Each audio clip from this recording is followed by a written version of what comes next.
Hi అండి, నా పేరు శ్యామ్. కూలీ మూవీ రివ్యూ చూశాను, జస్ట్ మాట్లాడుకుందాం. ఈ వీడియో చూసిన కొంచెం లైక్ చేయండి, అలాగే నా ఛానల్ సబ్స్క్రైబ్ చేయండి. కొంచెం నాకు బూస్టప్ గా ఉంటుంది ప్లీజ్.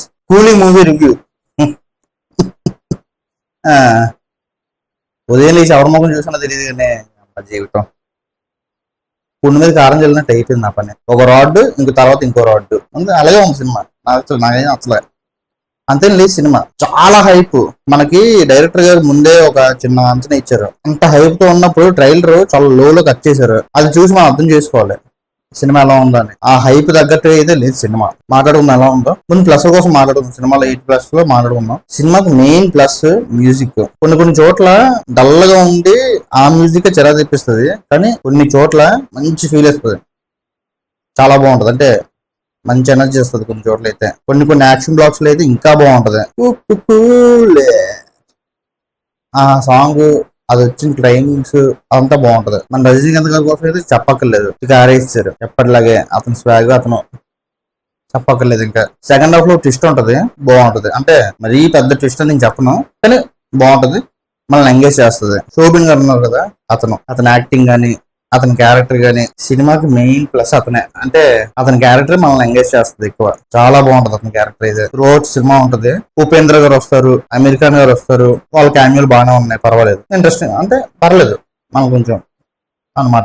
కమ్ టు నెగిటివ్స్ కోసం మాట్లాడుకుందాం. ఈ సినిమా కూడా స్క్రీన్ ప్లే బాగాలేదండి. అంటే చాలా డల్ గా ఉంటది, చాలా బోర్ కొట్టేస్తుంది మనకి. ఎస్పెషల్లీ సెకండ్ హాఫ్ చాలా చిరాకు వస్తుంది మనకి. సెకండ్ హాఫ్ అంటే ల్యాగ్ ఎక్కువ ఉంటది. ఇంకొకటి కొన్ని మంచి సీన్లు, యాక్షన్ సీన్లు, వాటి దగ్గర మ్యూజిక్, ఆ ఎలివేషన్ పడితే మనం చాలా బాగా చూస్తాం. కానీ వాటితో పాటు స్టోరీ కూడా ఉండాలి. ఆ యాక్షన్ బ్లాక్స్ కి మంచి లింకప్ ఉండాలి. అది లేకపోతే అది అంత ఫీల్ ఇచ్చినా మనకి ఏంటి అనిపిస్తుందో. మెయిన్ మైనస్ అదే. స్టోరీ, స్క్రీన్ ప్లే సరిగ్గా లేవు. అవి లేకపోవడం వల్ల అక్కడ ఏం జరుగుతున్నా సరే మనం కుర్చీలో కూర్చుని అలా చూస్తూ ఉండిపోతాం తప్ప దాన్ని మనం ఎంజాయ్ చేయలేం. అది మెయిన్ మైనస్. సినిమా ఫస్ట్ నుంచి లాస్ట్ దాకా రజనీకాంత్ గారు అంత తోపు ఇంత తోపు అంటారు, కానీ ఫ్లాష్ బ్యాక్ సీన్ కూడా ఒకటి ఉంటది. అది చూసిన తర్వాత కూడా ఇది దీనికైనా ఇంత తోపు అంటున్నారు అనిపిస్తుంది. చెప్తున్నా కదా, అదే రైటింగ్ బాగాలేదు ముందుగా. ఆ రైటింగ్ బాగుంటే ఈ కంప్లైంట్స్ అన్ని ఉండవు. ఈ కంప్లైంట్స్ ఏం లేకపోతే సినిమా వీళ్ళు అనుకున్నట్టే ఆ 1000 కోట్లు మాత్రం టచ్ చేసేది. ఇలాంటి సినిమాలు తీస్తే 1000 కోట్లు అసలు రావండి, ఛాన్స్ లేదు. ఇలాంటివి తీస్తే ఇంకా తమిళ్లో అయితే ఇంకా 1000 కోట్లు రావేమో ఏ సినిమాకి. ఆ శంకర్ గారేమో అవుట్డేటెడ్ అయిపోయారు. ఈ లోకేష్ శంకర్ అనుకుంటే ఇతనేమో ఇలా చేస్తాడు సినిమాలో. అంటే సినిమా మరీ దరిద్రం నేను చెప్పను, డల్గా ఉంటది. మీకు బాగా ఖాళీగా ఉన్నప్పుడు హాల్లోనే చూడడానికి కూడా నేను చెప్పను, ఓటీటీలో చూసినా పర్వాలేదు, ఓసారి వాళ్ళు ఎక్కేయచ్చు అంతే.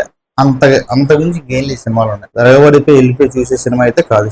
సినిమాలో మోనికా సాంగ్ ఉంటది, ఎడిటింగ్ లో లేపేసినా పర్వాలేదు, అది తేడా ఏం తెలియదు. ఈ సినిమాకి ఏ సర్టిఫికేట్ ఎందుకు ఇచ్చారో నాకు తెలియట్లేదు. అంత రక్తపాతం ఉండదు, ఎక్స్పోజింగ్ ఏం ఉండదు. మన లోకేష్ మూవీ అంటే రక్తపాతమే, అంత రక్తపాతం ఉండదు.